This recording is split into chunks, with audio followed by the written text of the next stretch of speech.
démb Ousmane Tounkara il a bien dit que dafa defoon ay commandes sax à l'étranger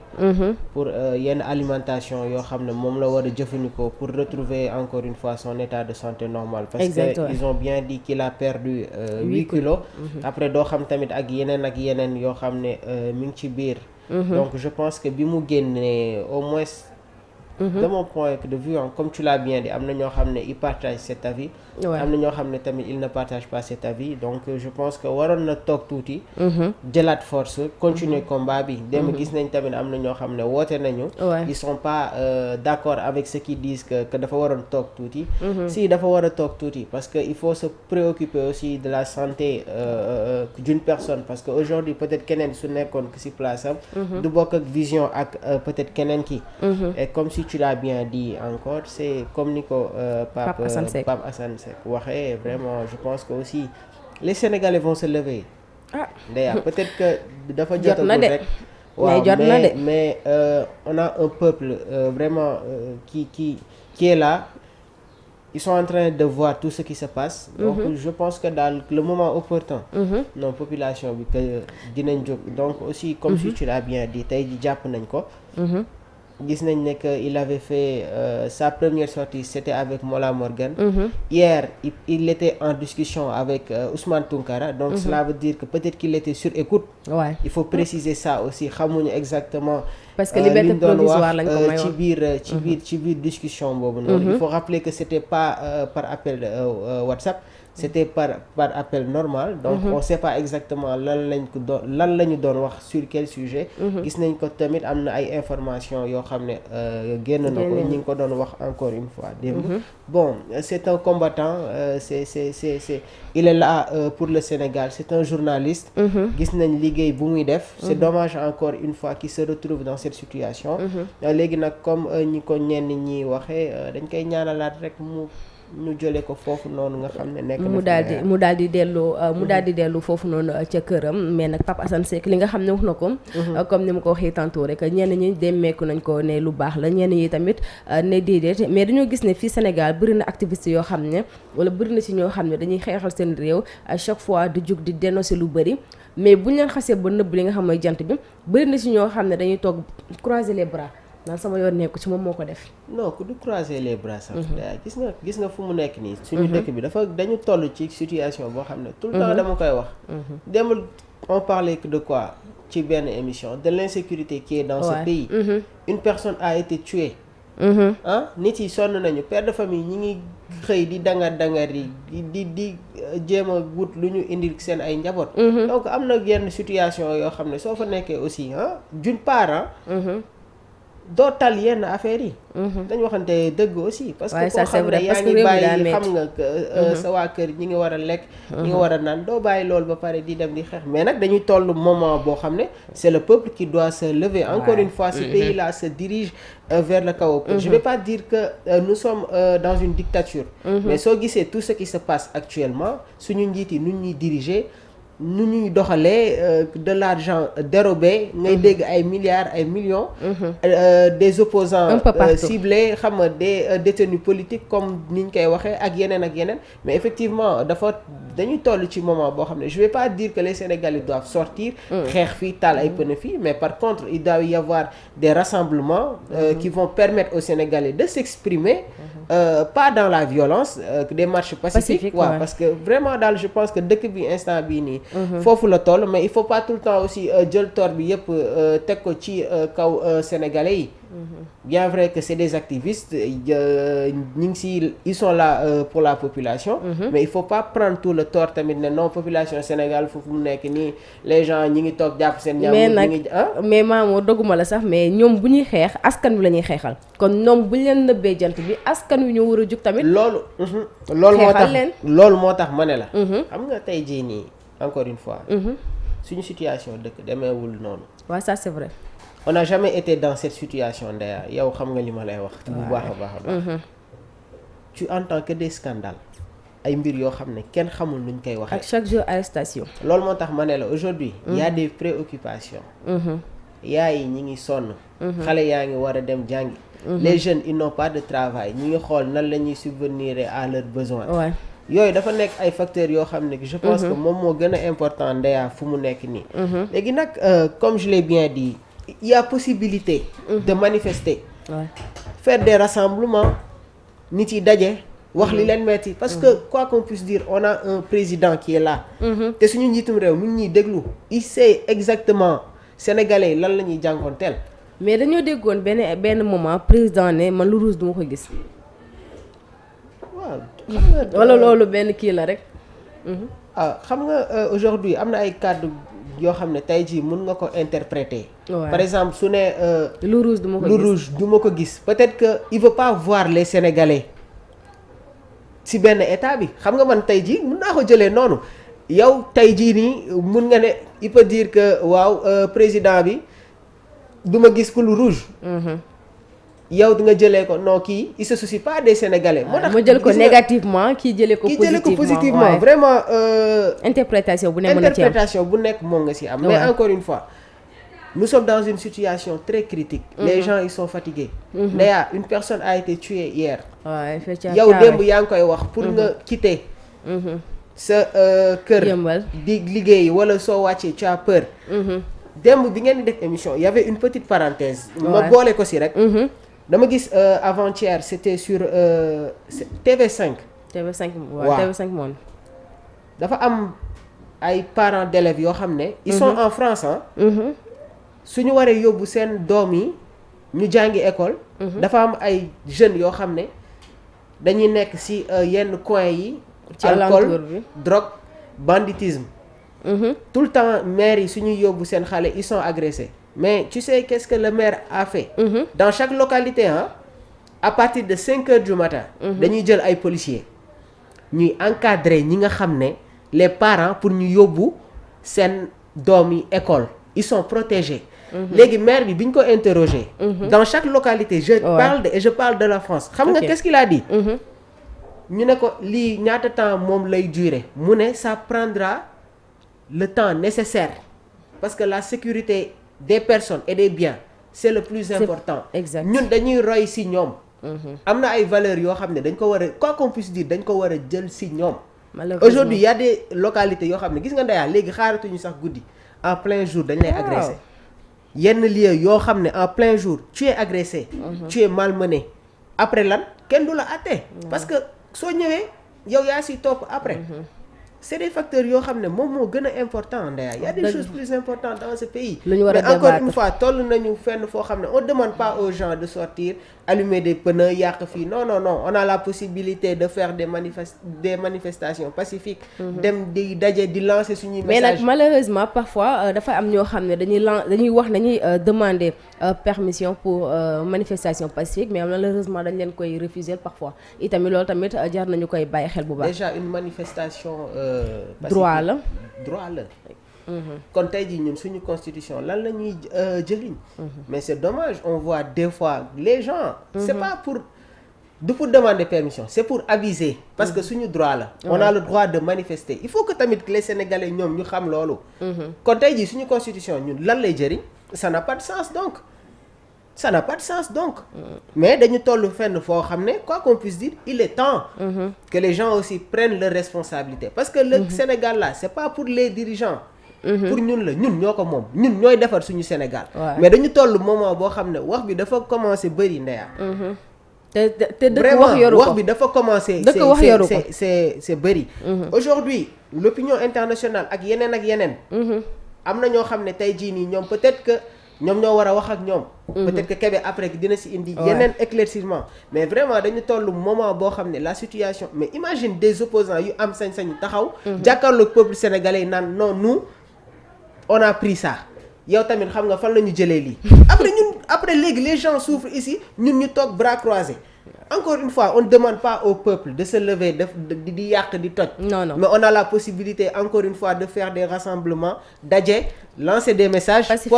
porter tout ce qui est rouge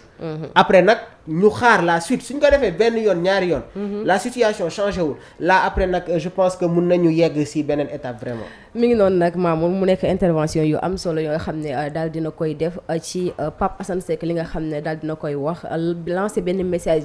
ki nga xam ne moom mooy Pape Alé Niang Kébé ma bàyyi la nga nuyoo bala maa dugg ak yow ci question yi. waaw maa ngi lay fay yaa. jaajëf Kébé. nuyu mbokki internet yi nekk ci 313 18 am mbégte bu baax a baax ànd ak yéen émission bi comme ni ñu koy defee di jéggalu itam na ci li nga xam ni moom moo di retard bi du suñu coobare. mu ngi nekkee sa coobare jàpp dëkk bi yëpp gas ko ba kenn amul fu mu jaar. doy na waar de. tamit embouteillage moo la téye woon de. non dañu xaw a tawat sax xam naa ni. dañu forcer pour xëy si mais nag. ñi ngi jaajëfal bu baax a baax. mais yaa ngi tane bu baax a baax. waaw non affaire yi moom ça va. dañuy kii nii rek puisque nekk nañ ci boo wàccee naa la wax lan mooy sa garab. d'accord. mais Kébé comme sànq dañ ko waxee rek dañ doon ko waxtaanee man ak Mamour ñu gis ne Pape Assane Seck nekkoon Sen TV waaye tamit nekk foofu noonu ca 2A TV moom daal dina yëkkati ay kàddu jëmale ko ci ki nga xam ne moom mooy Pape Alé Niang moom Pape Assane Seck ne mu ngi koy wax ne ko.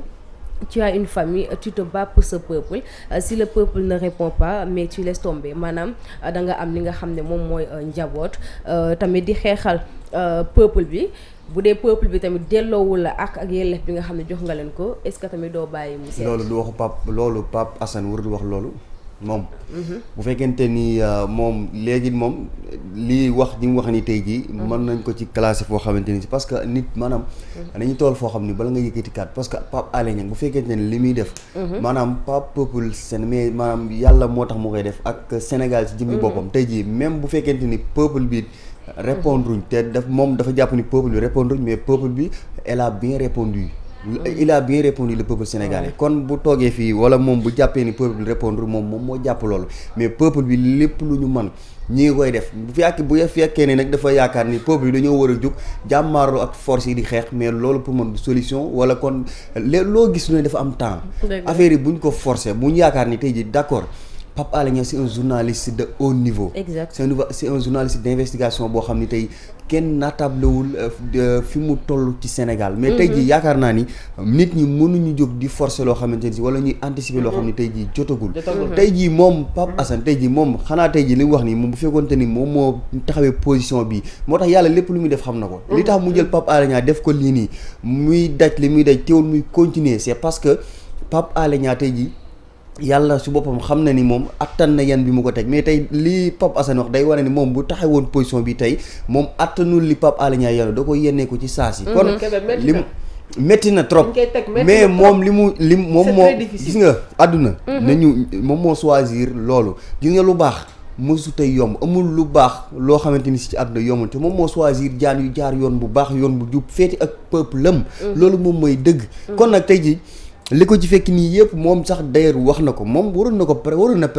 na préparé wu ci lii nii bu yàgg yàgg parce que boo xoolee gis nga lii nii yàlla xam na ni pour ñoom dafa war a dem toog noppalu ji bu ko defee mooy gis nga abandon maanaam échec man moo échec gëmuma ko mais nit ki ci maanaam bàyyi ci boppam nit waru koo def ay principe tey jii Pape Alé Niang lu ñu mënti wax xeex na ba agsi fi mu agsi tey jii nii li nga xam ni tey jii moo ak lu ko ci mënti arrivé tey jii yaakaar naa ni waru ko mën a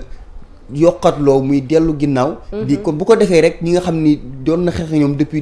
pendant des années tey jii nii ñooñu danañu am ndam danañu yuxu ci kawam Pape Assane Seck nag di naataango journalisme jàpp naa ne tey jii Pape Alé Niang ci moment yi mu nekk nii lan moo waroon doon position am lan moo waroon doon waxam kàddoom ci mbir mi mooy que ni Pape Alé Niang kat ba nga sumbee xeex bi ba léegi yàgg na affaire yi métti na y a des épreuves et tout mais nag li la desee nga yegg bareetul parce que dañu bëgg a libérer suñu Sénégal bu fekkente ni nag kenn ku nekk da ngay toog ni man xam nga peuple bi ban peuple mais Pape Alé Niang li ko peuple bi taxawu tey jii nii dañ ko fi mas a taxawu kenn dañu waxante dëgg léegi nag xam nga man ci ban anam lay waxe xam nga gars yi dañoo bëgg jóg gars yi di jóg di xeex pour yee fitna te loolu jaru ko chaque chose a son temps et les bonnes choses arrivent toujours au bon moment kon bu ñu anticiper les choses di bëgg a yàq togg goo xam ni ñoragul gis nga ceebu jën lu mu bari fere ndugg mi lu mu rafet lu préparation bi jaar yoon boo ko yekkee te ñoragul kenn du ko lekk.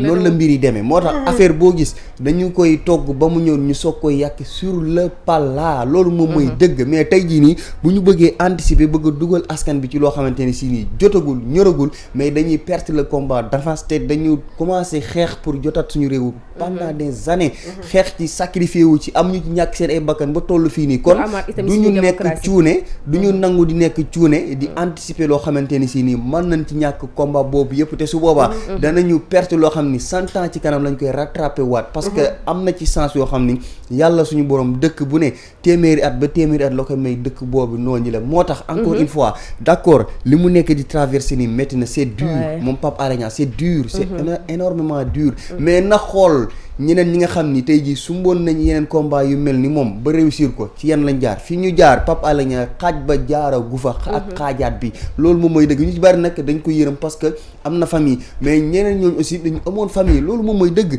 te bu référé woo ci ñooñu jàpp naa ne tey jii dana ko gën a may courage te gëm naa ne mi ngi ci yoon boobu noonu parce que boo xoolee moom Pape Alé Niang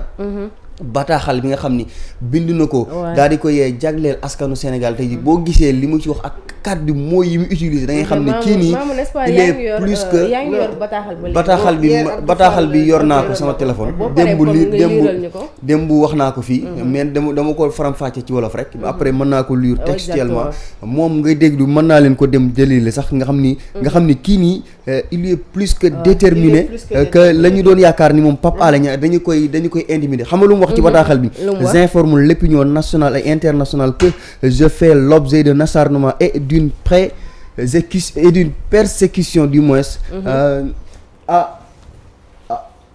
abominable autant pour moi et abject de la part du régime de président Macky Sall. Ils ont décidé de me faire taire à tout prix en exerçant une violence inouïe sur moi, jamais vue dans un régime démocratique qui respecte les droits de l'homme. Face à cela, je me nourris d'une détermination qui me permet d'endurer la souffrance. J'implore pas de soutien. Tout soutien doit être sincère et chevillé au respect de la démocratie, des droits de l'homme et les principes qui régissent l'exercice de mon métier de journaliste. En attendant, ils n'ont qu'à creuser une tombe dans ma cellule pour m'ensevelir, du moins, car j'ai décidé de me battre jusqu'au bout. J'observe une grève de la faim pour dénoncer ma détention arbitraire et injuste. Je confie ma famille mes enfants au bon Dieu. Pape Alé Niang lii nii la bind dem comme bataaxal jagleel ko askanu Sénégal nga dégg mais boo gisee moo yim ci utiliser da nga xam ne kii nii li ñu yaakaar ni tey jii wala ñi ngi jàkkaarlu ak moom li ñu yaakaar ni moom moo am jamono jii ni amul parce que dafa gën a déterminé ci combat bi nga xamante ne li mu wax nii ci bataaxal bi ak li nga xam ne message bi nga xam ne Pape Assane lancé na ko dafa mel ni que ne am na c'est diamétralement opposé. déggoo li ma la wax tey jii Pape Alé Niang li ma wax fi mu ne nii képp koo xamante ni si nii maanaam bëgg nga ko bëggal nga Sénégal lu baax tey jii pour man parce que li mu nekk dafa nekk ci dëgg te yoonu dëgg Youssou Ndour waxoon na ko boo nekkee ci yoonu dëgg bul ragal a wéet ndax dana néew ñu lay nuñ koy waxee ñu lay jàppale ñoom fa ñu nekk danañu xam ni ci jàmbaar nga ci dëgg nga ne mais duñu la nangoo fekk si mais yàgg nekkal ci li nga ne ëllëg ñoom danañu ñëw fekk si la ci li nga ne xamoon nu mu reformuler waay bi noonu mais loolu moom mooy dëgg Kébé comme li ma lay wax rek gis nga genre nit ki mun na génn wax mun nañ ko interpréter si ñaari wàll d'une part peut-être que soo gisee mu wax ni am na benn côté yërmande bu mu am vis-à-vis ak Pape Alé parce que tey jii quoi qu'on puisse dire ak lu nattu métti fële yombul moom parce que ngay xalaat sa famille aujourd'hui le fait qu'il soit arrêté même devant sa famille rek loolu mun na nekk traumatisme boo xam ne doomam mii surtout ak sa femme ci côté boobu noonu ku xalaat loolu di nga xaw a am yërmande si moom loolu mooy pousser ñenn ñi ñu ne ko mais waroon nga xaar tuuti ba kii ci beneen wàll tamit comme Kébé il a bien dit il est plus que jamais déterminé tey la gën a mën jàkkaarloo ak nit yi quand tu vois propos yi nga xam ne bind na ko wax na ko tu sens que lui c'est un homme fort tu sens que lui c'est un homme de principe tu sens que lui ni tey la gën a am volonté aujourd'hui encore une fois nous avons vu depuis bi ñu ko la première fois qu'il a été arrêté. Il y a eu des manifestations. Exact. Il y a eu des marches. Presse sénégalaise bi am na ñoo xam ne quoi qu'on puisse dire génn nañu taxaw wax li ñu war a wax. Aujourd'hui encore mi ngi waat ci loxo yoon. Les gens ne vont pas lâcher. Que ñi nekk ci presse bi population bi ak ñeneen ak ñeneen. Je vais dire que le combat continue. waaye le combat continue mais Kébé dafa am ci sànq sax laaj naa ko ki nga xam ne moom mooy Mamoun mais dafa am ci ay nit yoo xam ne yàgg nañoo xeexal Sénégal à chaque fois ñu ngi fexe ba peuple bi daal di libéré wu mais malheureusement bu ñu leen nëbbee li nga xam mooy jant bi après par la suite benn yoon ngay dégg ñu wax ñaari yoon dootoo leen déggati kenn wax ci ñoom. xam nga maanaam loolu mooy parce que nit ki bu fekkente ni di ngay def. te li ngay def xamoo lan la. xamoo fan nga ci jëm. te li ngay def yàlla taxul. à chaque fois lu la mën a arrêté tey day yomb maanaam li ngay def il faut nga xam ko loolu moom mooy dëgg parce que boo xoolee maanaam mbir il faut mu am benn définition précise et claire maanaam claire et nette nga xamante ni si ni yow lii nii dañ ci mën a duut baaraam. parce que tey jii yow booy def formation professionnelle danaa la sax boo paree. da ngay am un projet bien déterminé boo xam ni da nga koy teg. mu leer na ni yow lii mooy su objectif lii nga war a focus maanaam pour réaliser lii nii. mais on objectif boo xamante ni si nii maanaam préciser wuñu ko binduñu ko defuñu ko fenn loolu pour nga réaliser ko du jafe loolu moom mooy dëgg moo tax bu ñu tollee fii nii en tout cas parce que boo xoolee. ñun dañu yàgg am sens ku ci mel ne Cheikh Anta Diop jaar na fi. Mamadou Dia dañ koy ba léegi dañuy réccu. Omar Blondin Diop dañuy réccu. lan moo tax maanaam genre nit yooyu noonu ak yeneen ak ñeneen i personnes yoo xam ne tey jii jaar nañ fi mais dañu ñu mujj rëcc tey jii bu ñu demaatee amaat beneen tournure boo xam ni tey jii xeex nañ ba agsi yoot ci beneen stade bi nga xam ne fi lañ toll fii nii. ak des journalistes ku ci mel ne Pape Alé Niang parce que tey jii. lu ñu mënti wax tey jii jàpp gi ñu ko nekk di jàpp ni mais ñun gis nañu parce que tey jii nii justice du Sénégal tey jii bu fekkente ni entre deux citoyens yoo xamante ni kenn xamu leen. foofu nous avons une excellente justice boo xamante ni si ni tey jii. dina def liggéeyam comme il faut mais bu fekkente ni nag dafa nekk nit koo xamante ni si tey commencé na am yenn position yi surtout que arrangé wul parti au pouvoir nga gis askan bi tey ji ñëpp taxaw rasu ni amuñu kóolute ci justice sénégalaise léegi nag loolu dafay am lu muy firndeel dafa am loo xamante ni si ni kon jur na ko mooy que ni dellu nañ ay pas yu bari ci suñu démocratie sénégalaise loolu moom mooy dëgg ndaxte amoon nañ fu ñu toll foo xamante ni si ni tey ji vraiment suñu justice tey ji doon na def wala kon nit ñi heure bu ñu daan am problème wala benn opposant am problème dañ naan na justice bàyyi def liggéeyam loolu moo ñu dal ci kaaw Khalifa Sall ak kii di Karim Wade tey jii ni ba gis Sénégalais yi gis li nga xam ne moom moo ci am léegi nag loolu moo tax tey jii ni Sénégalais yi nangootuñoo bàyyi à chaque fois bu fekkente ni benn nit la bu critique ci parti au pouvoir bu amee yoon justice dañuy taxaw di remettre en cause li nga xam ne moom moo di justice sénégalaise te loolu xam naa daan ci ñëw ci kanam ak déglu bi nga xam ne dégluwaat nañ ko Adji Sarr te kenn yëgu ko d'ailleurs mu doon mbir bu doy waar mais loolu laa doon wax Kébé à chaque fois qu'il y a quelque chose dañuy jéem a brouiller avant lundi laa la ko wax ñu yëg ne que lundi si guddi si jàpp nañ ko alors que nakate démb ndaw si dem na ba ñu auditionné ko encore une fois laaj ko ay questions